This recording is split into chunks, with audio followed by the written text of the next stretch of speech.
প্রিয় বোনেরা, welcome back to our channel সরকারি জব আপডেট ইউটিউব চ্যানেলে তোমাদের প্রত্যেকে স্বাগত। তো লেডি কনস্টেবল রিলেটেড আজকে তোমাদের দুটো লেটেস্ট আপডেট দিতে চলেছি। তো তোমরা প্রত্যেকেই অবশ্যই ভিডিওটি কিন্তু শেষ পর্যন্ত দেখবে। একটা আপডেট হচ্ছে লেডি কনস্টেবল তোমরা যে মেইনস এক্সাম দিয়েছো তার ফাইনাল রেজাল্ট ডেট কবে নাগাদ প্রকাশিত হতে পারে। আরেকটা হচ্ছে ইন্টারভিউ ডেট, ঠিক আছে, ইন্টারভিউ কবে থেকে শুরু হতে চলেছে। তো প্রথমত আমি তোমাদের ইন্টারভিউ রিলেটেড আপডেট দিব, তারপর আমি তোমাদের রেজাল্ট ডেট সম্পর্কিত আপডেট দেবো, ঠিক আছে। চলো, প্রথমে হচ্ছে ইন্টারভিউ ডেট।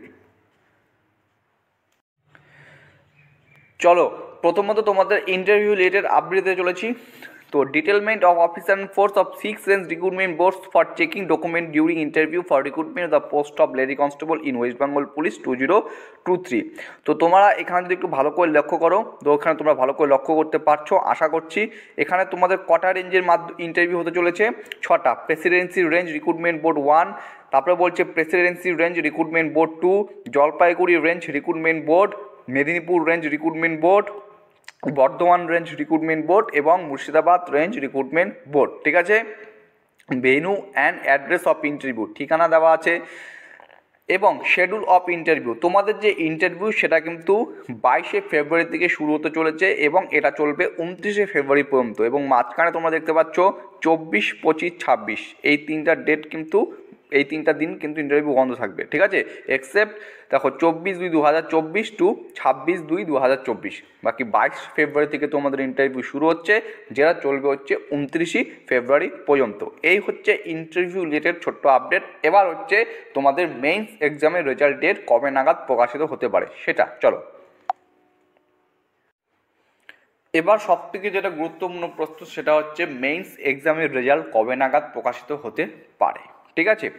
বেসিক্যালি যদি আমরা কলকাতা পুলিশ কনস্টেবলের কথা ধরি, তো সেখানে দেখব যে 4ই জানুয়ারি যে মেইনস এক্সামের রেজাল্ট প্রকাশিত হয়েছিল তোমরা প্রত্যেকেই জানো, এবং তার ঠিক 14 দিনের মাথায় অর্থাৎ 18ই জানুয়ারি থেকে কিন্তু তোমাদের ইন্টারভিউ শুরু হয়েছিল। তো এক্ষেত্রে যদি আমরা সেদিক থেকে লক্ষ্য করি, তাহলে 22শে ফেব্রুয়ারি থেকে যদি তোমাদের ইন্টারভিউ শুরু হয়, তাহলে বেসিক্যালি ধরতে পারো 8-9 তারিখ নাগাদ তোমাদের, ঠিক আছে, দেওয়ার পসিবিলিটি রয়েছে। আগে পিছিয়ে 2-3 দিন হতে পারে। তো এটা হচ্ছে আমি তোমাদের বিগত বছরে যে ইন্টারভিউ হয়েছিল, বিগত বছর না, এই কিছুদিন আগে যে ইন্টারভিউ হলো কেপি কনস্টেবল, তার সাথে তুলনা করে কিন্তু তোমাদের এখানে বললাম, ঠিক আছে।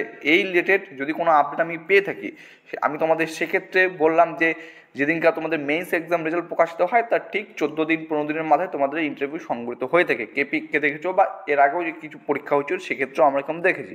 এক্ষেত্রে 8-9 তারিখ বা আরও যদি 2-3 দিন 10, 11, 12, 13 কোন তারিখে যদি হয়ে থাকে বা সেক্ষেত্রে থেকে যদি কোনো আমরা আপডেট পেয়ে থাকি, অবশ্যই তোমাদের শেয়ার করার চেষ্টা করব। কিন্তু তোমাদের প্রাথমিকভাবে একটা কাজ হবে ইন্টারভিউর জন্য প্রিপারেশন আস্তে আস্তে এখন থেকে শুরু করা, যেটা তোমার প্রাথমিক কাজ হবে, ঠিক আছে। তো আমি আরেকটা কথা বলি, এমনও হতে পারে, অনেক সময় কিন্তু এমনও হয়ে থাকে যে রেজাল্ট প্রকাশিত হলো তার অল্প দিন রয়েছে, কথার কথা 7 দিন 8 দিন রয়েছে। তো সেই 8 দিনের মধ্যে 7 দিনের মধ্যে কীভাবে ইন্টারভিউ প্রস্তুতি নিব, তো এরকম কিন্তু মাঝে মাঝে হয়ে থাকে। তো তোমাদের প্রত্যেকে বলবো তোমরা ইন্টারভিউর জন্য এখন থেকে ধীরে ধীরে প্রস্তুত নাও। এক্সপেক্ট করছি, আশা করছি রেজাল্ট খুবই শীঘ্রই প্রকাশিত হবে, ঠিক আছে। তো নিজেদের প্রিপারেশনটা এখন থেকে শুরু করো। আমিও শুরু করবো ইন্টারভিউ ক্লাস। আমি 10 ফেব্রুয়ারির পর থেকে তোমাদের ইন্টারভিউ ক্লাস দেওয়া শুরু করব। এবং তোমরা প্রত্যেকেই জানো যে ইন্টারভিউ ক্লাসের জন্য কী কী টপিক পড়তে হবে, কারণ কলকাতা পুলিশ কনস্টেবল, লেডি কনস্টেবলের ক্ষেত্রে আমি ইন্টারভিউ ক্লাস করিয়েছি। অনেক প্রার্থী এমন থাকবে যারা কলকাতা পুলিশ লেডি কনস্টেবলের ইন্টারভিউ দিয়েছে, তারা আবার ডাব্লিউপি লেডি কনস্টেবলের ইন্টারভিউ দিবে। অর্থাৎ তাদের এক্সপিরিয়েন্সটা আমি চাই তারা যেন এক্সপিরিয়েন্সটা সবার সাথে শেয়ার করে, ঠিক আছে। কেমন প্রকৃতির প্রশ্ন ধরে থাকে, কোন রিলেটেড টপিক থেকে সবথেকে বেশি প্রশ্ন পড়ে থাকে, তো এই জিনিসগুলো তোমাদের প্রত্যেকে জানা উচিত।